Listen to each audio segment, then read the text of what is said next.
दोस्तों, आज के टाइम पर हम बहुत से इलेक्ट्रॉनिक डिवाइसेस यूज करते हैं जैसे कि स्मार्टफोन्स, लैपटॉप्स, टीवीज एंड ये लिस्ट छोटी नहीं है।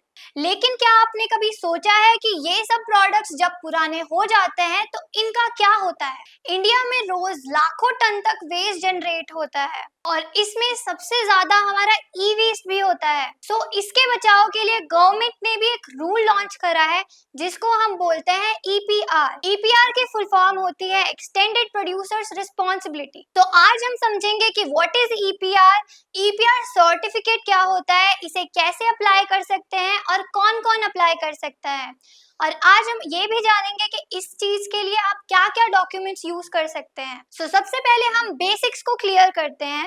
ईपीआर का मतलब है एक्सटेंडेड प्रोड्यूसर्स रिस्पॉन्सिबिलिटी, जो कि एक गवर्नमेंट पॉलिसी होती है जो कि आती है ministry of environment, forest and climate change के अंदर, और ये सीपीसीबी बोर्ड के अंदर भी आती है। इसका सिंपल सा मतलब होता है कि जो कंपनी मार्केट में इलेक्ट्रॉनिकल डिवाइसेस बनाती है और बेचती है, उनकी ही रिस्पॉन्सिबिलिटी होती है उस सामान को रिसाइकल और डिस्पोजेबल बनाने। यानी कि अगर आप एक मैन्युफैक्चरर, प्रोड्यूसर या फिर इंपोर्टर हो जो कि इलेक्ट्रॉनिकल डिवाइसेस को बेचते हैं, तो आपकी ही रिस्पॉन्सिबिलिटी होगी इन सब चीजों को रिसाइकिल करवाने की। और इस चीज के लिए आपको ईपीआर सर्टिफिकेट लेना मैंडेटरी है। तो ये जानते हैं कि ईपीआर सर्टिफिकेट किन किन लोगों के लिए मैंडेटरी होता है। तो people like electronic product manufacturers, importers of electronics, brand owners जो अपने नाम से इलेक्ट्रॉनिक गुड्स बेचते हैं, प्रोड्यूसर्स ऑफ प्लास्टिक पैकेजिंग। अब बात करते हैं इंपॉर्टेंट डॉक्यूमेंट्स की जो कि ईपीआर कंपाइलेंस के लिए जरूरी होता है।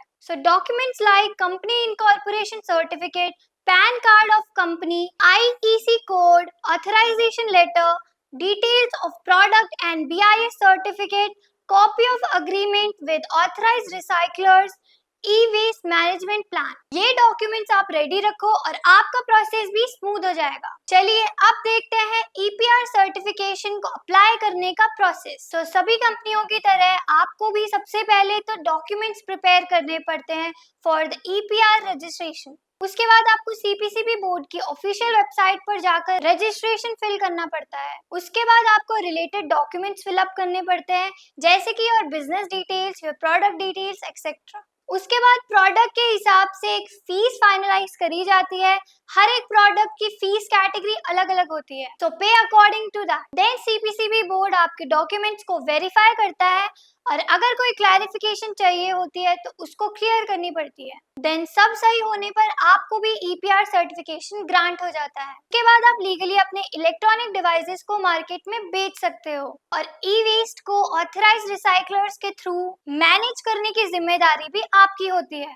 चलिए अब जानते हैं ईपीआर फाइल करने के फायदे क्या क्या होते हैं। सबसे पहले तो आपका बिजनेस लीगल हो जाता है, वरना बिना ईपीआर रजिस्ट्रेशन के आपका बिजनेस इलीगल माना जाता है। उसके बाद आपकी ब्रांड इमेज भी इम्प्रूव होती है, मतलब कस्टमर ट्रस्ट भी आपको मिलता है। और तो और ई वेस्ट का सही तरीके से रिसाइकल होने से एनवायरनमेंट की सेफ्टी भी होती है। और अगर ईपीआर सर्टिफिकेशन आपके पास नहीं है तो आपको भी हैवी फाइन्स लग सकते हैं। दोस्तों, आपको भी अब क्लियर हो गया होगा कि व्हाट इज ईपीआर रजिस्ट्रेशन, इसे कैसे अप्लाई करते हैं, इसको क्या क्या डॉक्यूमेंट्स चाहिए होते हैं और कौन कौन लोग इसे अप्लाई कर सकते हैं। तो अगर आपको वीडियो अच्छी लगी तो please like, share and subscribe. Link आपको डिस्क्रिप्शन बॉक्स में दिया जाएगा। Thank you for watching.